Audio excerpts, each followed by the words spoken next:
বাংলাদেশ স্বাধীন করেছে বাংলাদেশের জনগণ আর ছাত্ররা।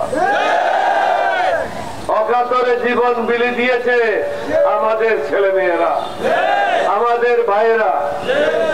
এতখানি রক্ত, এরকম ঐক্য আমার ৮৬ বছর বয়সে আমি কখনো দেখি নাই। পৃথিবীতে কোনো নজির নেই এরকম ঐক্য।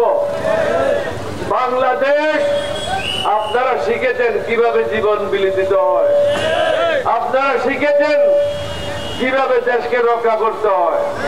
আমাদের যোগ্য ছেলেরা, যোগ্য ভাইয়েরা এই দেশ রক্ষা করার জন্য প্রস্তুত। একটা নির্বাচনের জন্য, যে নির্বাচনের কথা আপনারা ভুলে গেছেন, ভোট দেওয়ার কথা ভুলে গেছেন, মা বোনেরা ভুলে গেছে, আমাদেরকে সেটা আবার পুনরায় ফিরে আনতে হবে। ন্যায় বিচার প্রতিষ্ঠা করতে হবে। বাংলাদেশ যে স্বাধীন হয়েছে এটা অনুভব না, এটা সুফল আপনাদের পেতে হবে। সুফল আপনারা পাবেন কখন? যখন আপনি নিশ্চিন্তে ঘরে ঘুমাইতে পারবেন, মুক্ত বাতাসে নিঃশ্বাস নিতে পারবেন।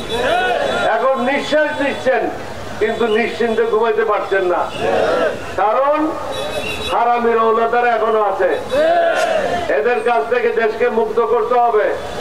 জামাত ইসলামকে ছোটখাটো দোষের জন্য যদি সরকার নিষিদ্ধ ঘোষণা করতে পারে, তাহলে হত্যাকারীদেরকে কেন নিষিদ্ধ করতে পারবে না?